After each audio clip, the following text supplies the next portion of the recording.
¿Qué harías si la promesa de salvación eterna exigiera que cruzaras continentes a pie, sin mapas, sin comida, sin saber si vivirías para ver el amanecer? Si cada paso que dieras no te acercara a la gloria, sino a la locura?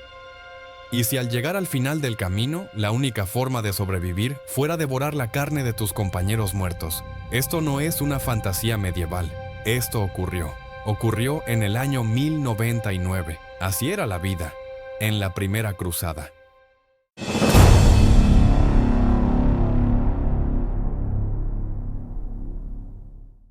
Todo comenzó en el año 1095. Europa entonces no era un continente de países, sino un mosaico caótico de feudos, condados y pequeños reinos donde el poder se disputaba con lanzas y juramentos. Era un mundo brutal y supersticioso. Las ciudades eran minúsculas, las carreteras polvorientas, los pueblos apenas aldeas de barro con techos de paja. Las enfermedades eran endémicas, la peste, la disentería, la lepra. Convivían con los rezos y las campanas. La mayoría de las personas jamás se había alejado más de unos kilómetros de su hogar. No sabían qué había más allá del bosque o del río cercano. Vivían con miedo, miedo al hambre, miedo al diablo, miedo al infierno. Y en ese escenario, el Papa Urbano II encendió una chispa. En el concilio de Clermont, ante una multitud de obispos, nobles y campesinos, declaró que Jerusalén, la ciudad sagrada, estaba en manos de infieles, y que todo cristiano que tomara la cruz y marchara a liberarla recibiría el perdón total de sus pecados. La promesa era tentadora, seductora, salvación eterna a cambio de una guerra santa. La frase Deus vult, Dios lo quiere, se convirtió en el lema de una generación. Decenas de miles de personas respondieron. Algunos eran caballeros que veían en la cruzada una forma de redención. Otros, campesinos hartos de la miseria que soñaban con tierras en el este. Muchos partieron sin preparación, sin armas, sin dinero. Familias enteras se unieron a la marcha. Mujeres, niños, ancianos. El fervor era total. La planificación, inexistente. La llamada Cruzada del Pueblo, liderada por predicadores como Pedro el Ermitaño, fue la primera oleada. Mal organizada, sin estrategia, terminó en masacres, saqueos y miles de muertes antes siquiera de llegar a Tierra Santa. Fue solo un prólogo trágico. Luego vino la Cruzada de los Nobles, una campaña más estructurada, pero no menos caótica. Comenzaron su marcha atravesando Europa del Este, campos, bosques, pantanos. En invierno, bajo la nieve, durmiendo al raso, bebiendo de charcos. Muchos murieron de hipotermia antes de cruzar siquiera los Balcanes. Las botas se desgastaban, los pies sangraban, las mujeres perdían a sus hijos en el barro, las enfermedades corrían más rápido que los caballos, y todo era solo el principio. Al llegar a Constantinopla, capital del Imperio Bizantino, el emperador Alejo I los recibió con sospecha. Veía en ellos no una cruzada, sino una horda armada e incontrolable. Exigió juramentos. Quiso asegurarse de que los territorios recuperados volverían a manos bizantinas. Algunos cruzados aceptaron, otros mintieron. Desde ahí cruzaron el estrecho del Bósforo y pisaron Asia Menor. El cambio fue brutal. El clima, el terreno, los enemigos, la tierra era árida, el calor inhumano. Y los turcos selyúcidas no eran improvisados. Eran rápidos, inteligentes y conocían el terreno. En la batalla de Dorileum, los cruzados fueron emboscados, resistieron, ganaron, pero pagaron un alto precio.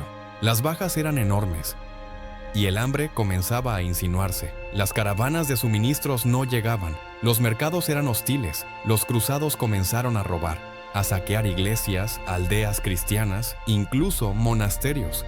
La Guerra Santa se volvió una guerra por sobrevivir. Entonces llegó el invierno, y con él, Antioquía, una ciudad fortificada, murallas imponentes, un asedio largo, eterno, 8 meses de hambre, de enfermedades, de muerte. Las raciones se acabaron. Murieron los caballos, murieron los perros, murieron los más débiles. Los cadáveres se apilaban junto a las murallas. El hedor era insoportable. No había leña, no había medicina, no había compasión. Y entonces ocurrió lo impensable. Las crónicas lo cuentan con horror. El canibalismo se convirtió en el último recurso. Un caballero francés, Radulfo, asesinó a un joven enemigo. Lo cocinó, lo comió. Otros desenterraban cadáveres recientes para alimentarse. Algunos intentaban justificarlo. Lo llamaban el pan de la prueba. Otros lo ocultaban como un secreto vergonzoso. La línea entre el hombre y el monstruo se desdibujó. Pero en medio del abismo surgió un milagro o una ilusión.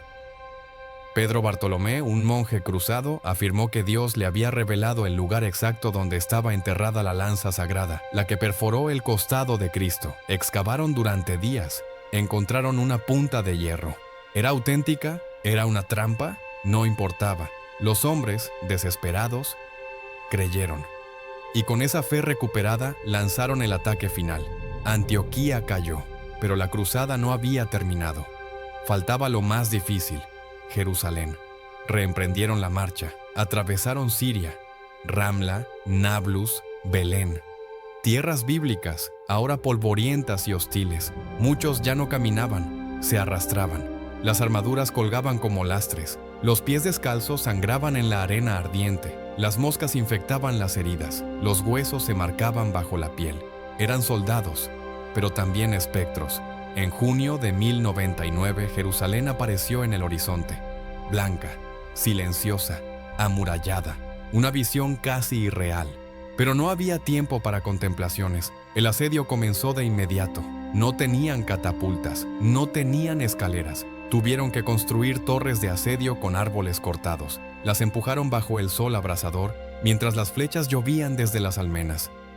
Muchos murieron antes de tocar siquiera la muralla. El calor era insoportable, el agua escasa. El sudor se evaporaba antes de caer al suelo. La fiebre hacía delirar a los heridos. Algunos rezaban, otros solo esperaban morir. Y entonces, el 15 de julio, una brecha se abrió, y la furia se desató. Jerusalén fue tomada por asalto, y lo que ocurrió dentro fue una carnicería. Judíos, musulmanes, cristianos ortodoxos. No se distinguió a nadie.